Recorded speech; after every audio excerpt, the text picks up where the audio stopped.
Now, the third skill that the students are required to be there into is the coherence and cohesion. What do you mean by the coherence?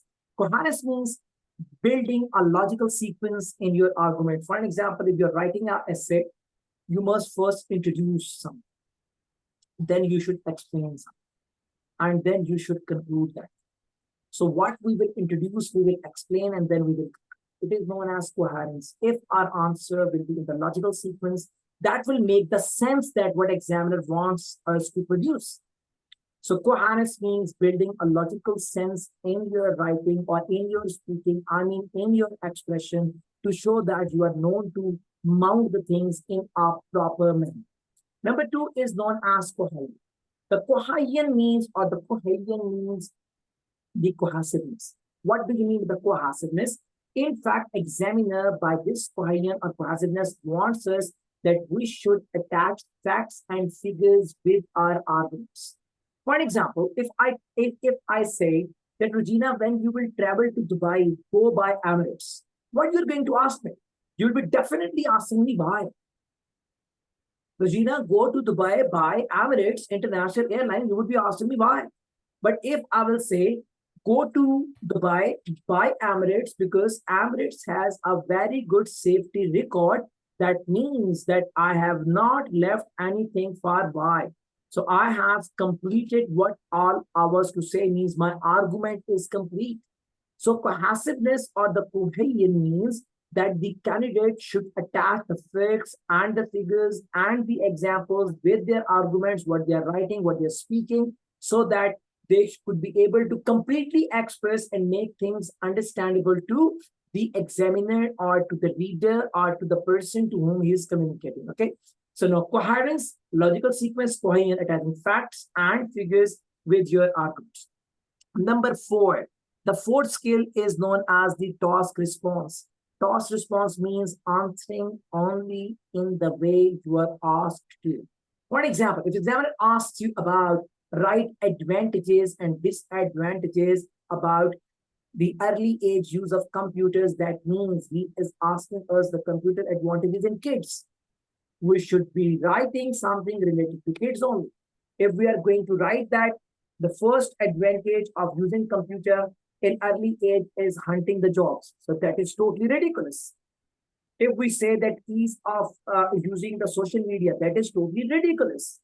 If we write that it will be very easy for the kids to find to attend the job fair, that is totally ridiculous.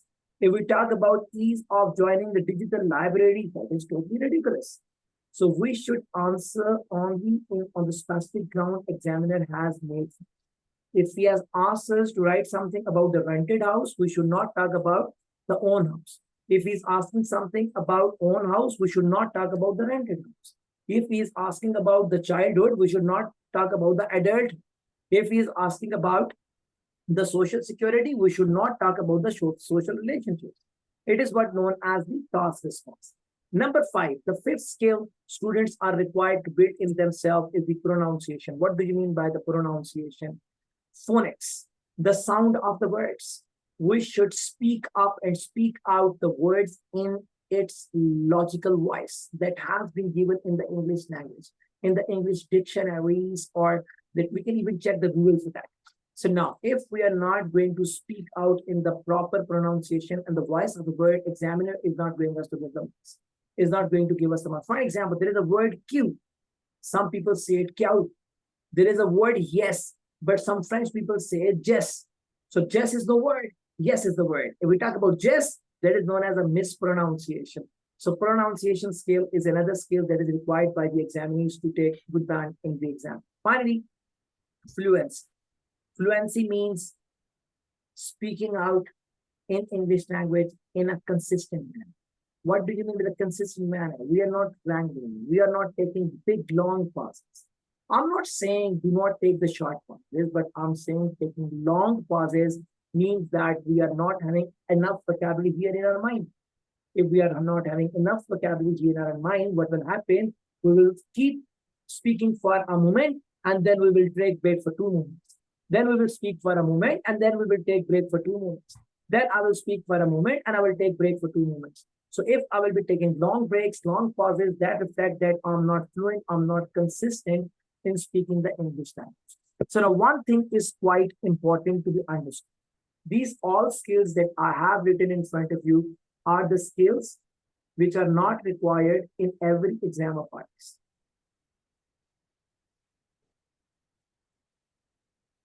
For an example, you talk about the grammatic range and accuracy.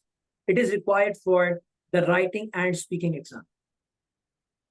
If I talk about the vocabulary and the lexical resource, it is required by lexical means dictionary resource. This is required by writing, reading, listening, and speaking. All four will be requiring this skill. If I talk about the coherence and coherence, it is required by the writing exam and the speaking exam. If I talk about the task response, it is required by the writing exam and the speaking exam. If we talk about the pronunciation, it is required by the speaking exam only.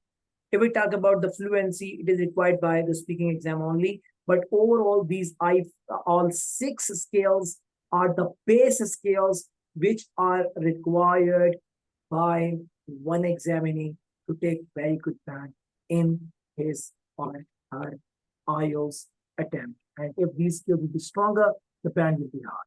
And if these skills are short or if these skills are weaker, the candidate would be definitely suffering in exam because the all skill build a foundation to take the good band in your exam.